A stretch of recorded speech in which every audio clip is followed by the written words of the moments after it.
කියුබාව බරපතල ඉන්ධන හිඟයකට මුහුණ දීලා තිබෙනවා. ඒක නිසාම කියුබාවේ මේ වෙනකොට ආහාර පෝලිම් එතකොට අනෙකුත් පහසුකම් අඩු වෙන්න සිද්ධ වෙලා තියෙනවා. මේ මොනවාද විදුලි බලය යන හිටීම් සිද්ධ වෙනවා පැය ගණන් තිස්සේ.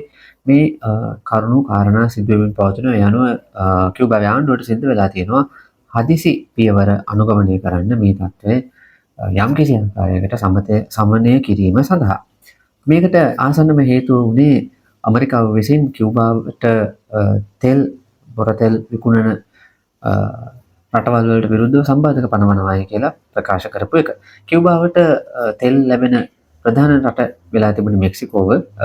කියුබාවට අවශ්‍ය තෙල් වලින් 47%ක් විතර මෙක්සිකෝවෙන් ලැබුණා. 33%ක් විතර වෙනසුවෙලාවෙන් ලැබුණා. 10%ක් විතර රුසියාවෙන් සහ තවත් රටවල් වලින් ලැබුණා. කොහොමරි වෙනසුවෙලාවේ නිකොලස් මදුරෝ පැහැර ගැනීමෙන් අනතුරුව වෙනසුවෙලාවෙන් දැන් කියුබාවට තෙල් ලැබෙන්නේ නැහැ.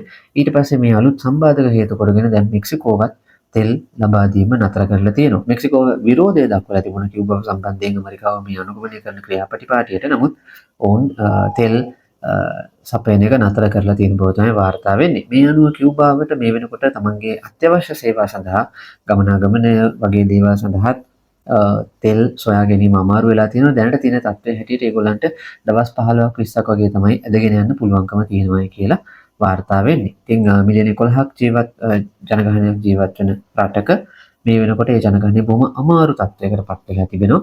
ඉතින් කියුබාවේ ආණ්ඩුවට සිද්ධ වෙලා තියෙනවා වැඩ සතිය දවස් 4කට අඩු කරන්න, පාසල් කාලය අඩු කරන්න, එතකොට විදුලි බලය ලබා දෙන එක සාමාන්‍යයෙන් ඔය ආහාර නිෂ්පාදන කටයුතු ඒ වගේ දේවල් සිද්ධ වෙන ප්‍රදේශවලට වැඩි අවධානයක් යොමු කරන්න, ඊළඟට පුනර්ජනනීය බල ශක්තිය ගැන වැඩි අවධානයක් යොමු කරන්න ඒගොල්ලන් පියවර අරගන්නට උත්සාහ කරමින් සිටිනවා. ඉතින් කියුබාවේ ආණ්ඩුව කියන්නේ කියුබාව සූදානම් ඇමරිකාවත් එක්ක සාකච්ඡා කරන්න. නමුත් ඇමරිකාව බලපෑම් කරන ඒ කියන්නේ ඇමරිකාවේ බලපෑම් වලට යටත් වෙන්න ඕන් සූදානම් නැහැ කියන එක.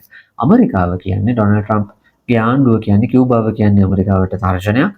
ඒක නිසා ඇමරිකාව ඔවුන්ට විරුද්ධව පියවර ගන්නවා කියලා. ඇමරිකාවේ ආරක්ෂාවට කියුබාව තර්ජනයක් කියන එක තමයි ඔවුන් ප්‍රකාශ කරන්නේ. කියුබාව සම්බන්ධයෙන් මොන විදිහේ පියවරක් ඉදිරියේදී ගනීද කියන එක පිළිබඳව පැහැදිලි නැහැ. ට්‍රම්ප් දැන් දවස් කිහිපයකට කලින් කියලා තිබුණා මේක මානුෂීය ප්‍රශ්නයක් වෙන්න අවශ්‍ය නැහැ. ඒගොල්ලෝ අපිත් එක්ක සාකච්ඡා කරලා අපිත් එක්ක ඩීල් එකකට ආවනම් ওই ප්‍රශ්න ඔක්කොම ඉවරයි කියලා. නමුත් එයා බලාපොරොත්තු වෙන ඩීල් එක මොකක්ද කියන එක පිළිබඳව හරියට පැහැදිලි කිරීමක් සිද්ධ වෙලා තිබුණේ නැහැ. ට්‍රම්ප්ගේ ආණ්ඩුව ඇතුලේ විශේෂයෙන්ම රාජ්‍ය ලේකම් මාකෝ රූබියෝ නියෝජනය කරන්නේ කියුබානු ඇමරිකානු ප්‍රජාව. එතකොට මාකෝ රූබියෝ ඇතුළු ඒ කියුබානු ඇමරිකානු ප්‍රජාව නියෝජනය කරන කණ්ඩායම් වලට සැලකිය යුතු බලපෑමක් ආණ්ඩුවට තියෙනවා ට්‍රම්ප්ගේ ආණ්ඩුව ඇතුලේ.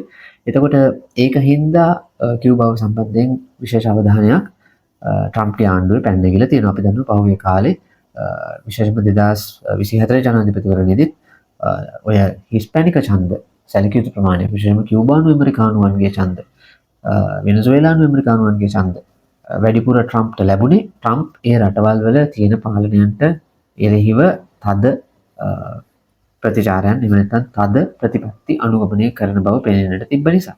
හැබැයි කියුබාව සම්බන්ධයෙන් කියුබාවේ රෙජිම් චේන්ජ් එකක් කරන්න ඇමරිකාව මොනවද කරන්නට සූදානම් වෙන්නේ, කොච්චර දුර ඇමරිකාව යන්න සූදානම් වෙනවද කියන එක පැහැදිලි නැහැ.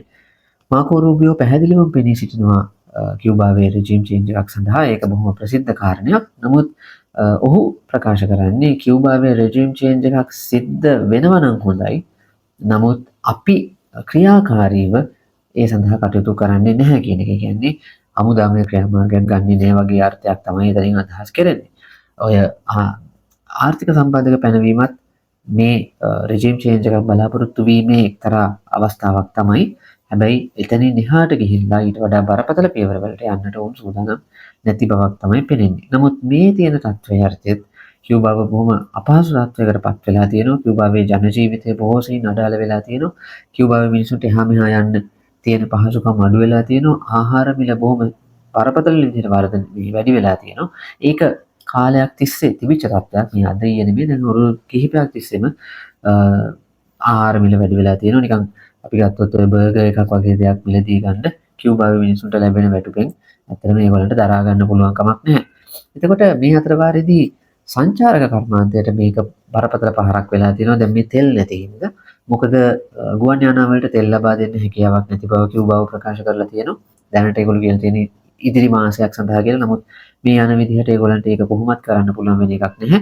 දැන් මේ කාලේ සීත කාලේ සාමාන්‍යයෙන් ඔය කැනඩාව වගේ රටවල් වලින් සංචාරකයෝ කියුබාවට එනවා. නමුත් දැන් කැනේඩියානු ගුවන් සමාගම ගුවන් ගමන් අත්හිටෙව්වා. ඉතින් ඒ වගේ තත්ත්වයන් එක්ක සංචාරක කර්මාන්තය කඩා වැටෙන තත්ත්වයක් ඇවිල්ලා තියෙනවා. සමහර සංචාරක ආකර්ෂණය දිනාගත්තු සමහර ස්ථාන වහන්න සිද්ධ වෙලා තියෙනවා. මොකද මේ බල ශක්ති අර්බුදයෙන් හින්දා ඒවා පවත්වාගෙන යන්න බැරුව. ඒක එක පැත්තක්. අනික් එක ගුවන් යානා එන්නේ නැති නිසා සංචාරක පැමිණීම අඩාල වෙලා තියෙන. ඒක ඔන්නෝම ප්‍රශ්න ගණනාවකට කිව්වව මේ වෙලාවේ මුහුණ දීලා ඉන්නවා.